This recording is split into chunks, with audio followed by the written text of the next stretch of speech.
sitting down here today because I want you to pay more attention to the band than you do to me today.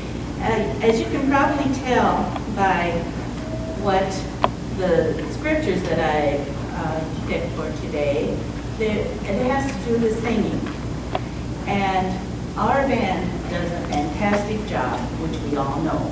And I don't think we let them know enough just how much we do appreciate them. I think I should probably turn my mic on. Hear me better. When they choose songs, they don't just pick a song and think, oh, this is a good one. I feel like singing this one this Sunday. They are giving us a message from the words that are in the songs, the hymns that they choose. And so it's a lot of work to decide which ones they want us to sing, which ones they want to hear, and then they practice to make sure that we are understanding what God is telling us. So, I entitled my sermon, I Will Make a Joyful Noise Unto the Lord. There are many passages in the Bible that refer to singing.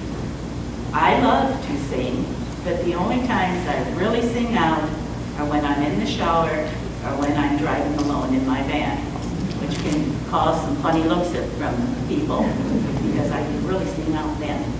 But I have the windows up so they don't know really what I'm doing. I know it says in the Bible to make a joyful noise unto the Lord, not sing beautifully to the Lord. But in respect to those around me, I do not sing very loud unless I'm alone. After reading a passage in Amazing Grace, I was taken with the story of how the hymn, It Is Well With My Soul, came to be. For those who haven't heard the story, I will share the highlights. Horatio Spafford was a wealthy Chicago lawyer with a thriving legal practice, a beautiful home, a wife, 4 daughters, and a son. He was also a devout Christian and a faithful student of the scriptures. At the height of his financial and professional success, Horatio and his wife suffered the tragic loss of their young son in 1871. Shortly thereafter, on October 8, 1871, the Great Chicago Fire destroyed almost every real estate investment that Spafford had. In 1873, Spafford scheduled a boat trip to Europe in order to give his wife and daughters a much-needed vacation and time to recover from the tragedies. Spafford sent his wife and daughters ahead of him while he remained in Chicago to take care of some unexpected last-minute business. Several days later, he received notice that his family's ship had encountered a collision. All 4 of his daughters drowned. Only his wife survived.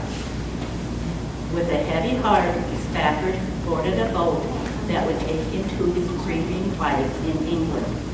It was on this trip that he penned those now famous words, "When sorrow like sea billows roll, it is well with my soul."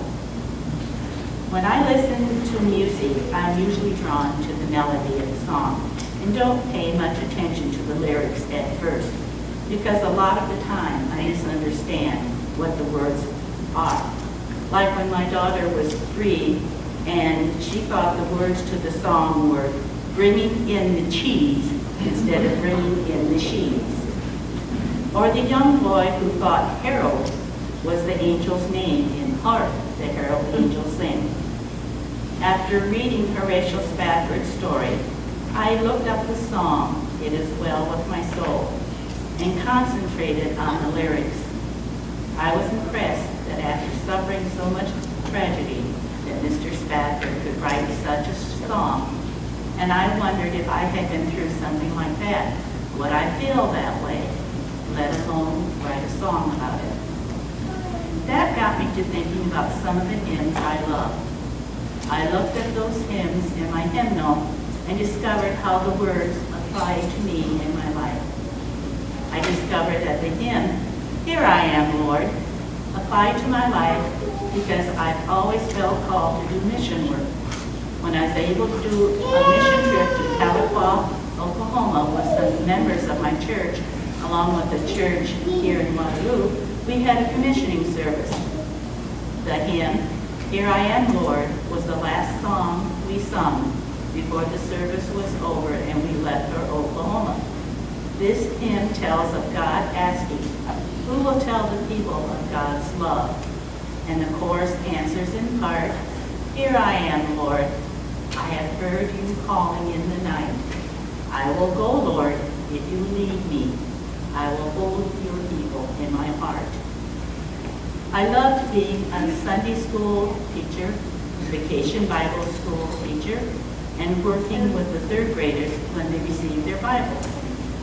The hymn, "I Love to Tell the Story," says in part that I love to tell the story of Jesus and his glory, of Jesus and his love.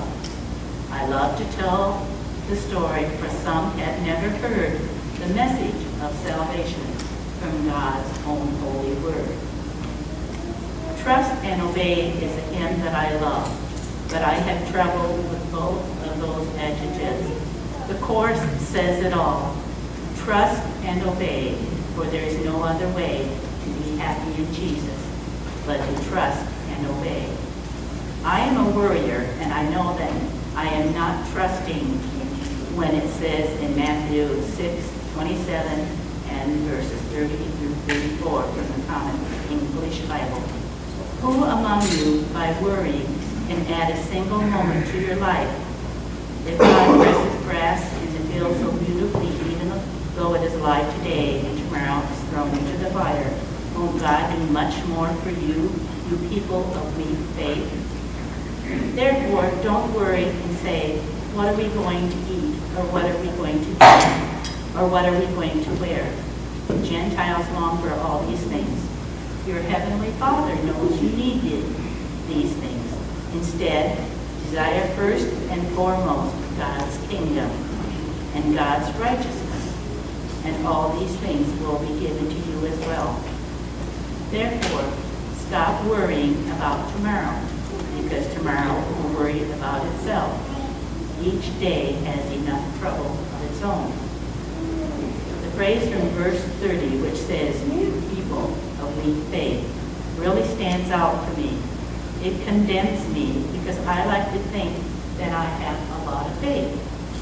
But if I'm always worrying about something, I am not demonstrating my love and my faith in God. I tend to worry where my family is concerned, but I try to remind myself that God is in control and He will take care of things. And I know that I am not doing a good job of obeying when I struggle with the command to love yourself, love your neighbor as yourself. I should include the hymn "Trust and Obey" in my daily devotion time. Maybe it would help me. It is easy for me to love my neighbor, which is everybody around me, when they are behaving and not causing trouble or being unkind. But when I know someone in trouble and needing help, I am not quick to respond. I'm either judging them, which is another whole story, instead of stepping up and helping in any way I can, or I hold back thinking someone else can help better than I can. Some things that happened to me when I was growing up convinced me I was unlovable. Then I heard the song, "The Wonder of It All," on a Bill Gaither CD. The lyrics of that song say, "There's the wonder of sunset at evening, the wonder at sunrise I see, but the wonder of wonders that thrills my soul is the wonder that God loves me."